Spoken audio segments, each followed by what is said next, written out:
Hello साथियों, आज का ये छोटा सा वीडियो राष्ट्रपति की शक्तियों से संबंधित है। इसमें अपन राष्ट्रपति की सभी शक्तियों का अध्ययन करेंगे। पिछले वीडियो में अपन ने राष्ट्रपति के अनुच्छेदों के बारे में समझा था। देखिए, राष्ट्रपति की शक्तियाँ, केंद्र सरकार की सभी शक्तियाँ राष्ट्रपति में निहित होती है। केंद्र सरकार या संघ सरकार की जो भी शक्तियाँ होती है वो राष्ट्रपति में निहित होती है। विवेकाधीन शक्तियों को छोड़ के, जो राष्ट्रपति की विवेकाधीन शक्तियां हैं उनको छोड़ करके सभी शक्तियों का प्रयोग राष्ट्रपति जो है वो केंद्रीय मंत्रिपरिषद की सलाह पर करता है। राष्ट्रपति की जो विवेकाधीन शक्तियां हैं उनको छोड़ दिया जाए तो सभी शक्तियों का प्रयोग राष्ट्रपति केंद्रीय मंत्रिपरिषद की सलाह पर ही करता है। देखिए, राष्ट्रपति की शक्तियां कौन कौन सी हैं? कार्यपालिका शक्ति, विधायी शक्ति, न्यायिक शक्ति, आपातकालीन शक्ति, वित्तीय शक्ति और वीटो शक्ति। देखिए, पिछले एक वीडियो में सरकार के अंगों के बारे में अध्ययन किया था। उसमें कार्यपालिका, सरकार के अंग कौन कौन से? कार्यपालिका, विधायिका और न्यायपालिका। तो कार्यपालिका और विधायिका में राष्ट्रपति एक प्रमुख होता है। कार्यपालिका में कौन कौन होते हैं? कार्यपालिका में राष्ट्रपति होता है, उपराष्ट्रपति होता है, प्रधानमंत्री होता है, मुख्यमंत्री, मंत्रिपरिषद होती है। तो अब देखो कार्यपालिका शक्ति। कार्यपालिका शक्ति, तो कार्यपालिका शक्ति में कौन कौन है? कार्यपालिका में राष्ट्रपति, उपराष्ट्रपति, प्रधानमंत्री और उसकी मंत्रिपरिषद। तो इससे ही संबंधित सभी अनुच्छेद इसमें और सभी बातें हैं। तो देखिए, अनुच्छेद 53 में क्या कहा गया है? अनुच्छेद 53 में कहा गया है कि संघ की जो कार्यपालिका शक्ति है वो राष्ट्रपति में निहित होगी। जो संघ की कार्यपालिका शक्ति है वो किस में निहित होगी? राष्ट्रपति में निहित होगी। इसके बाद अनुच्छेद 77 में क्या कहा गया है कि भारत सरकार के जो समस्त कार्य हैं वो राष्ट्रपति के नाम से किए जाते हैं। भारत सरकार के जो समस्त कार्य हैं वो किसके नाम से किए जाते हैं? राष्ट्रपति के नाम से किए जाते हैं। ये अनुच्छेद 77 में कहा गया है। अब अनुच्छेद 75 क्या कहता है? 75 में कहा गया है कि राष्ट्रपति जो है वो प्रधानमंत्री व अन्य मंत्रियों की नियुक्ति करता है। राष्ट्रपति प्रधानमंत्री की नियुक्ति करता है और प्रधानमंत्री की सलाह पर अन्य मंत्रियों की नियुक्ति करता है। कौन? राष्ट्रपति। अनुच्छेद 75 में ऐसा कहा गया है। जो राष्ट्रपति होता है वो महत्वपूर्ण उच्चाधिकारियों की नियुक्ति करता है। तो कौन कौन से उच्चाधिकारी? वो जैसे महान्यायवादी है, महानियंत्रक है, महालेखा परीक्षक है, चुनाव आयुक्त है, संघ लोक सेवा आयोग के अध्यक्ष है और सदस्य हैं, तथा महिला आयोग का अध्यक्ष है, महिला आयोग का अध्यक्ष और सदस्य है। इसके अलावा मानवाधिकार आयोग के अध्यक्ष और सदस्य आदि सभी की क्या करता है? वो नियुक्ति करता है राष्ट्रपति। महान्यायवादी, महानियंत्रक, महालेखा परीक्षक, चुनाव आयुक्त, संघ लोक सेवा आयोग के अध्यक्ष और सदस्य, महिला आयोग के अध्यक्ष और सदस्य, मानवाधिकार आयोग के अध्यक्ष और सदस्यों की नियुक्ति कौन करता है? राष्ट्रपति करता है। देखिए, अनुच्छेद 155 में क्या कहा गया कि राज्यपाल की जो नियुक्ति है वो कौन करेगा? राष्ट्रपति करेगा। अनुच्छेद 155 में क्या कहा गया कि राज्यपाल की नियुक्ति कौन करेगा? राष्ट्रपति करेगा। अब देखिए, केंद्र के प्रशासनिक कार्य, केंद्र के जो प्रशासनिक कार्य हैं और विधायी कार्य हैं उनसे संबंधित सभी जानकारी कौन किसको देगा? प्रधानमंत्री राष्ट्रपति को देगा। यानी कि राष्ट्रपति किससे ले सकता है? प्रधानमंत्री से ले सकता है। केंद्र के प्रशासनिक कार्यों की तथा विधायी कार्यों से संबंधित जो सभी जानकारी है प्रधानमंत्री से ले सकता है। कौन? राष्ट्रपति। इसके बाद देखो, किसी भी क्षेत्र को, यानी कि भारत का किसी भी क्षेत्र को, भारत के किसी भी क्षेत्र को राष्ट्रपति अनुसूचित क्षेत्र घोषित कर सकता है। राष्ट्रपति जो है वो भारत के किसी भी क्षेत्र को अनुसूचित क्षेत्र घोषित कर सकता है। अब देखिए, सैनिक शक्ति। सैनिक शक्तियों की बात करें तो राष्ट्रपति की जो सैनिक शक्ति है उसमें देश के प्रतिरक्षा बलों का जो सर्वोच्च सेनापति होता है वो कौन होता है? राष्ट्रपति होता है। देश के प्रतिरक्षा बलों का जो सर्वोच्च सेनापति होता है वो कौन होता है? सैनिक मतलब कौन होता है? वो राष्ट्रपति होता है। जैसे वायुसेना है, जल सेना है, जितने भी सेना है उनका प्रतिरक्षा बलों का कौन होता है? सर्वोच्च सेनापति राष्ट्रपति होता है। कूटनीतिक शक्तियाँ, कूटनीतिक शक्तियों की बात करें तो अंतर्राष्ट्रीय संधियां व समझौते किसके नाम से किए जाते हैं? राष्ट्रपति के नाम से किए जाते हैं। जो अंतर्राष्ट्रीय संधियां हैं और समझौते हैं वो किसके नाम से किए जाते हैं? राष्ट्रपति के नाम से किए जाते हैं। उसके बाद अब बात करते हैं अपन विधायी शक्तियों की। देखो विधायिका में कौन होता है? लोकसभा होती है, यानी कि संसद में लोकसभा होती है, राज्यसभा होती है और राष्ट्रपति होता है। तो लोकसभा और राज्यसभा से संबंधित सभी अनुच्छेद या और सभी बातें आएंगी इसमें विधायी शक्तियों में। तो देखिए, संसद की बैठक बुलाने का अधिकार किसे? वो राष्ट्रपति बुलाता है। संसद की बैठक बुलाता है, उसका सत्रावसान करता है और लोकसभा का विघटन कर सकता है। लोकसभा का विघटन कौन करेगा? राष्ट्रपति करेगा। संसद की बैठक कौन बुलाएगा? राष्ट्रपति बुलाएगा। और उसका सत्रावसान कौन करेगा? राष्ट्रपति ही करेगा। इसके बाद देखो, लोकसभा के साधारण निर्वाचन के प्रथम सत्र के आरंभ में, लोकसभा के जो साधारण निर्वाचन होता है उसका जो प्रथम सत्र होता है उसके आरंभ में तथा प्रत्येक वर्ष के प्रथम सत्र के आरंभ में दोनों सदनों यानी कि लोकसभा और राज्यसभा के संयुक्त सत्र को संबोधित करता है कौन? राष्ट्रपति। लोकसभा के साधारण निर्वाचन के प्रथम सत्र के आरंभ में तथा प्रत्येक वर्ष के प्रथम सत्र के आरंभ में दोनों सदनों के संयुक्त सत्र को क्या करता है? कौन करता है? संबोधित राष्ट्रपति करता है। इसके बाद देखते हैं, संसद द्वारा पारित कोई विधेयक यानी कि लोकसभा और राज्यसभा द्वारा पारित कोई विधेयक राष्ट्रपति के हस्ताक्षर के बाद ही क्या बनता है? अधिनियम बनता है। संसद द्वारा पारित कोई विधेयक राष्ट्रपति के हस्ताक्षर के बाद ही क्या बनता है? अधिनियम बनता है। देखिए, धन विधेयक और संविधान संशोधन विधेयक को छोड़कर अन्य विधेयक पर राष्ट्रपति क्या करता है? स्वीकृति दे सकता है, स्वीकृति को सुरक्षित रख सकता है तथा पुनर्विचार के लिए लौटा सकता है। अगर धन विधेयक नहीं हो और संविधान संशोधन विधेयक नहीं हो तो अन्य विधेयकों पर स्वीकृति दे सकता है राष्ट्रपति, स्वीकृति सुरक्षित रख सकता है तथा पुनर्विचार के लिए लौटा सकता है।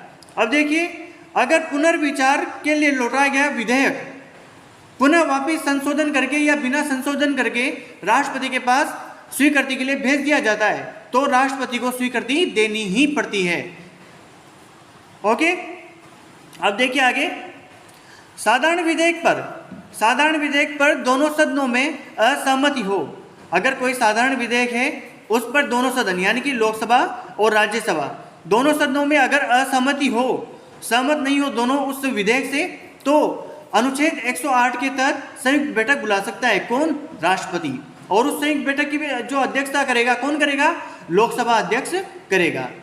अब देखिए, नए राज्यों का निर्माण कर सकता है, मतलब नए राज्यों का निर्माण, क्षेत्रों, सीमाओं और नामों में परिवर्तन का जो विधेयक है वो राष्ट्रपति की सिफारिश के बिना संसद में पेश नहीं हो सकता। यानी कि नए राज्य का निर्माण करना हो, क्षेत्रों और सीमाओं में परिवर्तन करना हो या नामों में परिवर्तन करना हो तो उसका जो विधेयक है वो राष्ट्रपति की सिफारिश के बिना संसद में पेश नहीं हो सकता। इसके बाद बात करते हैं, जो राज्यसभा में राष्ट्रपति 12 सदस्य मनोनीत करता है तो उनको किसका ज्ञान होना चाहिए? साहित्य के क्षेत्र का, विज्ञान के क्षेत्र का और समाज सेवा के क्षेत्र में विशेष ज्ञान होना चाहिए। यानी कि जो राज्यसभा में राष्ट्रपति कितने सदस्य मनोनीत करता है? 12 सदस्य। और उनको किन किन क्षेत्र का विशेष ज्ञान होना चाहिए? साहित्य के क्षेत्र का, विज्ञान के क्षेत्र में और समाज सेवा के क्षेत्र में विशेष ज्ञान होना चाहिए। उनको ही मनोनीत करता है राष्ट्रपति राज्यसभा में। उसके बाद बात करते हैं, लोकसभा में दो एंग्लो इंडियन समुदाय के व्यक्ति मनोनीत करता था, राष्ट्रपति करता था न कि करता है। लोकसभा में 2 एंग्लो इंडियन समुदाय के सदस्यों की नियुक्ति यानी मनोनीत करता है कौन? राष्ट्रपति करता था। लेकिन 104वें संविधान संशोधन 2020 में आंग्ल सदस्यों का जो मनोनयन है वो निरस्त कर दिया गया। 104वें संविधान 2020 में आंग्ल सदस्यों का जो मनोनयन है वो निरस्त कर दिया गया है। यानी कि अब 2 एंग्लो इंडियन समुदाय के जो सदस्य हैं, जो व्यक्ति हैं, उनका मनोनयन नहीं करता है कौन? राष्ट्रपति। अब देखिए, लोकसभा अध्यक्ष, अगर लोकसभा में लोकसभा अध्यक्ष का पद और लोकसभा उपाध्यक्ष का पद रिक्त हो या रिक्त होने पर किसी भी सदस्य को अध्यक्षता के लिए बोल सकता है। किसी भी सदस्य को अध्यक्षता करने के लिए कह सकता है कौन? राष्ट्रपति। उसके बाद अनुच्छेद 123 में क्या कहा गया है कि संसद के दोनों सदन यानी कि लोकसभा और राज्यसभा, संसद के दोनों सदनों के सत्र में न होने पर, दोनों सदन जो है वो सत्र में क्या नहीं है और उसके अध्यादेश जारी कर विधि निर्माण कर सकता है। संसद के दोनों सदनों के सत्र में न होने पर अध्यादेश जारी कर विधि का निर्माण कर सकता है कौन? राष्ट्रपति। और वो अध्यादेश जारी करने की जो लागू करने की जो विधि है, जो तिथि है, कितने समय तक रह सकता है? वो 6 माह तक रह सकता है। संसद के दोनों सदनों के सत्र में नहीं होने पर अध्यादेश जारी करने की शक्ति किसके पास होती है? राष्ट्रपति के पास होती है। तथा उसमें अध्यादेश जारी कर विधि निर्माण कर सकता है कौन? राष्ट्रपति कर सकता है। और ये अध्यादेश लागू किया वो कितने महीने तक रहेगा? 6 महीने तक रहेगा, जब तक कि जब संसद के दोनों सदनों का संयुक्त नहीं हो जाए तब तक। देखिए, राज्य विधायिका द्वारा पारित कोई विधेयक है, राज्य विधायिका के द्वारा पारित कोई विधेयक है वो राज्यपाल द्वारा राष्ट्रपति हेतु सुरक्षित रख सकता है। राज्यपाल द्वारा राष्ट्रपति हेतु सुरक्षित रखा गया है, यानी कि राज्य विधायिका द्वारा पारित कोई विधेयक राज्यपाल के पास भेजा गया है और राज्यपाल ने क्या किया? वो राष्ट्रपति के लिए सुरक्षित रख दिया, राष्ट्रपति की स्वीकृति के लिए क्या रख दिया? सुरक्षित रख दिया। तो राष्ट्रपति क्या करेगा? उसे स्वीकृति दे सकता है। यानी कि राज्य विधायिका द्वारा पारित कोई विधेयक है उसको राष्ट्रपति स्वीकृति दे सकता है। राष्ट्रपति जो है स्वीकृति सुरक्षित रख सकता है, उसके स्वीकृति सुरक्षित रख सकता है तथा राज्यपाल को उसको जो विधेयक है उसको पुनर्विचार हेतु लौटाने के लिए बोल सकता है। देखो, पुनर्विचार के लिए जो लौटाया गया विधेयक है, अगर वो वापस राज्य विधायिका द्वारा पुनः राष्ट्रपति की स्वीकृति हेतु भेजा जाता है तो राष्ट्रपति उस पर सहमति देने हेतु या स्वीकृति देने हेतु बाध्य नहीं है। लोकसभा द्वारा या संसद द्वारा जो विधेयक पारित किया जाता था या भेजा जाता था राष्ट्रपति के लिए पुनर्विचार के बाद, उस पर तो राष्ट्रपति की स्वीकृति देनी पड़ती थी राष्ट्रपति को, लेकिन राज्य विधायिका में ऐसा नहीं है। राज्य विधायिका द्वारा अगर पुनर्विचार के में जो विधेयक आया था, अगर वो लौटाकर अगर वो वापस राष्ट्रपति के पास भेजा जाता है तो राष्ट्रपति उस पर सहमति देने के लिए बाध्य नहीं है। ओके, उसके बाद देखो न्यायिक शक्ति। न्यायिक शक्ति की बात करें तो न्यायिक शक्ति में देखो, सर्वोच्च न्यायालय व उच्च न्यायालय के मुख्य न्यायाधीशों की नियुक्ति कौन करता है? वो करता है राष्ट्रपति। सर्वोच्च न्यायालय के मुख्य न्यायाधीश और उच्च न्यायालय के मुख्य न्यायाधीश की नियुक्ति कौन करता है? राष्ट्रपति करता है। तथा अन्य न्यायाधीशों की नियुक्ति भी कौन करता है? राष्ट्रपति ही करता है। देखो, उच्च न्यायालय के न्यायाधीशों का जो स्थानांतरण है वो कौन करेगा? वो राष्ट्रपति करेगा।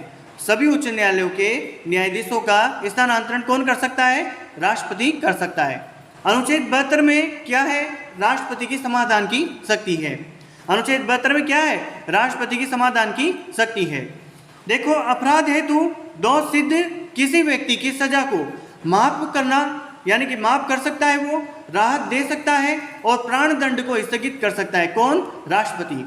अपराध हेतु कोई व्यक्ति है, दोष सिद्ध कोई व्यक्ति है, उसकी सजा को माफ कर सकता है, राहत दे सकता है और प्राण दंड को स्थगित कर सकता है। ये अधिकार किसको है? राष्ट्रपति को है। इसके अलावा देखिए, जो निम्न मामलों में दोषी हो, कौन कौन से मामलों में दोषी हो वैसे ही मामलों में समाधान कर सकता है। जैसे केंद्रीय विधि के विरुद्ध किसी अपराध हेतु दिया गया दंड हो, केंद्रीय विधि के विरुद्ध किसी कोई अपराध किया है तो उसके लिए दंड दिया हो। दूसरा पॉइंट, सैन्य न्यायालय द्वारा दिया गया दंड को भी माफ कर सकता है या कम कर सकता है। इसके अलावा दंड का स्वरूप मृत्युदंड हो, अगर दंड का स्वरूप मृत्युदंड हो तो उसे भी माफ कर सकता है, कम कर सकता है। कौन? राष्ट्रपति। अब देखिए, वित्तीय शक्तियों की बात करते हैं। वित्तीय शक्तियों की बात करें तो धन विधेयक जो है वो राष्ट्रपति की पूर्वानुमति से ही संसद में प्रस्तुत किया जाता है। राष्ट्रपति के पूर्वानुमति होती है किसमें? धन विधेयक में। इसीलिए तो राष्ट्रपति पुनर्विचार के लिए नहीं लौटाता धन विधेयक को। धन विधेयक पर साइन करने ही पड़ते हैं राष्ट्रपति को, क्योंकि उसका पूर्वानुमति ले चुकी होती है पहले। इसलिए धन विधेयक राष्ट्रपति की पूर्वानुमति से ही संसद में प्रस्तुत होता है। उसके बाद वार्षिक वित्तीय विवरण यानी कि बजट को संसद के यानी कि लोकसभा और राज्यसभा संसद के समक्ष रखवाता है। वार्षिक वित्तीय विवरण बजट को संसद के समक्ष रखवाता है कौन? राष्ट्रपति। उसके बाद अनुदान की कोई भी मांग की जा रही है तो उसकी सिफारिश यानी कि राष्ट्रपति की सिफारिश के बिना नहीं की जा सकती। अनुदान की कोई भी मांग राष्ट्रपति की सिफारिश के बिना नहीं की जा सकती है। ये है संविधान में कि अनुदान की कोई भी मांग है वो उसकी सिफारिश के बिना यानी कि राष्ट्रपति की सिफारिश के बिना नहीं की जा सकती। उसके बाद राज्य में तथा केंद्र में राजस्व बंटवारे हेतु राजस्व का बंटवारा करना हो तो उसके लिए जो राष्ट्रपति है वो 5 वर्ष में एक वित्त आयोग का गठन कर सकता है। राज्य और केंद्र में अगर राजस्व का बंटवारा करना है तो उसके लिए राष्ट्रपति जो है वो 5 वर्ष में एक वित्त आयोग का गठन कर सकता है। अब देखिए राष्ट्रपति की आपातकालीन शक्तियां। कौन कौन सी आपातकालीन शक्तियां हैं राष्ट्रपति के पास? देखो संविधान के भाग 18 में अनुच्छेद 352 से लेकर अनुच्छेद 360 तक राष्ट्रपति की आपातकालीन शक्तियों के बारे में बताया गया है। देखिए अनुच्छेद 352 में क्या है? राष्ट्रीय आपातकाल का वर्णन है। अनुच्छेद 352 में राष्ट्रीय आपातकाल का वर्णन है। युद्ध हो, बाहरी आक्रमण हो या सशस्त्र विद्रोह की स्थिति में राष्ट्रीय आपातकाल की घोषणा कर सकता है कौन? राष्ट्रपति। युद्ध में, बाहरी आक्रमण में या सशस्त्र विद्रोह में की स्थिति में राष्ट्रीय आपातकाल की घोषणा कर सकता है अनुच्छेद 352 के तहत कौन? राष्ट्रपति कर सकता है। उसके बाद अनुच्छेद 356 में राष्ट्रपति शासन लगता है। राष्ट्रपति शासन किस में लगता है? अनुच्छेद 356 के तहत। देखिए राज्य में संवैधानिक तंत्र के विफल होने पर आपातकाल या राष्ट्रपति शासन की घोषणा कर सकता है कौन? राष्ट्रपति। उसके बाद आता है अनुच्छेद 360। अनुच्छेद 360 में देखिए वित्तीय आपातकाल क्या होता है? कि यदि राष्ट्रपति को लगता है कि भारत या उसके किसी भी भाग में वित्तीय साख या स्थायित्व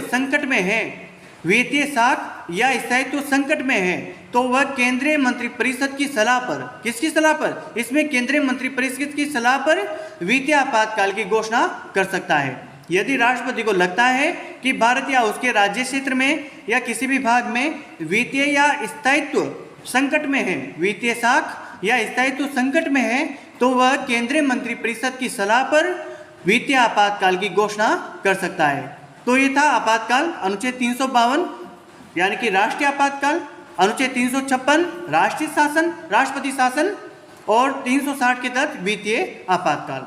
उसके बाद बात करते हैं वीटो पावर की, जो राष्ट्रपति की वीटो शक्ति है उसकी बात करेंगे। देखिए अनुच्छेद 111 में क्या कहा गया? अनुच्छेद 111 में संसद द्वारा पारित यानी कि लोकसभा और राज्यसभा द्वारा पारित कोई विधेयक तभी कानून बनता है जब राष्ट्रपति हस्ताक्षर कर देता है। राष्ट्रपति के हस्ताक्षर करने के बाद ही क्या बनता है? वो कानून बनता है। जो विधेयक लोकसभा और राज्यसभा द्वारा पारित किया जाता है वो विधेयक कानून नहीं बनता, तब तक नहीं बनता जब तक राष्ट्रपति के साइन नहीं हो जाते। अब राष्ट्रपति क्या करेगा? उस विधेयक को स्वीकृति दे सकता है, उस विधेयक को स्वीकृति हेतु सुरक्षित रख सकता है तथा धन विधेयक के अलावा, धन विधेयक को छोड़कर अन्य विधेयक को वापस यानी कि पुनर्विचार के लिए लौटा सकता है।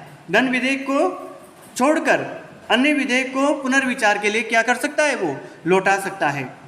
देखिए संसद इसे संशोधन द्वारा यानी कि जो पुनर्विचार के लिए लौटाया गया विधेयक है अगर उसमें संशोधन करती है या बिना संशोधन के ही राष्ट्रपति के पास वापस भेज दिया जाता है तो राष्ट्रपति उस पर हस्ताक्षर करने के लिए क्या होता है? बाध्य होता है। देखिए वीटो पावर कौन कौन से हैं? 3 प्रकार के वीटो शक्ति है किसके पास? राष्ट्रपति के पास। आत्यंतिक वीटो, निलंबनकारी वीटो और पॉकेट वीटो। आत्यंतिक वीटो, निलंबनकारी वीटो और पॉकेट वीटो। देखिए आत्यंतिक वीटो क्या है? आत्यंतिक वीटो में संसद द्वारा पारित विधेयक पर अपनी राय सुरक्षित रख सकता है कौन? राष्ट्रपति। संसद द्वारा पारित कोई भी विधेयक है उस पर अपनी राय क्या कर सकता है, वो सुरक्षित रख सकता है। निलंबनकारी वीटो क्या होता है कि धन विधेयक के अलावा, ये वाला धन विधेयक के अलावा अन्य को पुनर्विचार हेतु लौटाना, यानी कि अगर वापस लौटा दिया जाता है, वापस वो पुनर्विचार के लिए जो लौटाया गया विधेयक है वो वापस राष्ट्रपति के पास भेजा जाता है, तो उस पर हस्ताक्षर करना पड़ता है। यह है निलंबनकारी वीटो।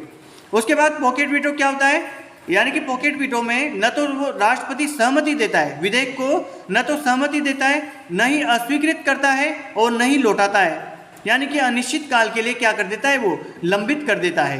अनिश्चित काल के लिए क्या कर देता है, वो लंबित कर देता है। विधेयक पर किसी भी प्रकार का निर्णय नहीं देना ही पॉकेट वीटो है। विधेयक पर किसी भी प्रकार का निर्णय नहीं देना पॉकेट वीटो है। न तो सहमति देता है, न ही अस्वीकृत करता है, न ही लौटाता है, तथा अनिश्चित काल के लिए क्या करता है, लंबित कर देता है। विधेयक पर किसी भी प्रकार का निर्णय नहीं देना ही क्या है, पॉकेट वीटो है। निलंबनकारी वीटो में पुनर्विचार के लिए है तो लौटाना, और अगर वापस हो जाता है, पुनर्विचार के लिए लौटाया गया विधेयक वापस आ जाता है तो उस पर साइन करने ही पड़ते हैं। और आत्यंतिक वीटो में वो अपनी राय सुरक्षित रख सकता है। कौन, राष्ट्रपति। ये था वीटो पावर। अब देखिए राष्ट्रपति की समाशक्ति। राष्ट्रपति की समाशक्ति में 5 प्रकार से क्षमा कर सकता है, माफ कर सकता है, वो कम कर सकता है। देखिए कौन कौन सी।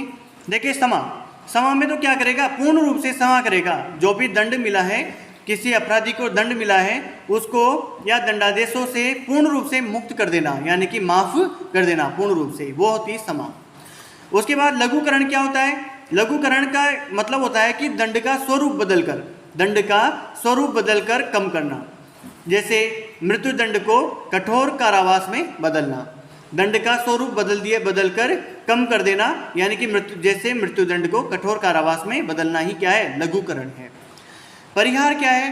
परिहार मतलब होता है दंड की प्रकृति में परिवर्तन नहीं करके अवधि को कम करना। जैसे 2 साल की सजा मिली थी और उसको 1 साल कर दिया गया, ऐसे, यानी कि दंड की प्रकृति को में परिवर्तन ना करके अवधि कम करना।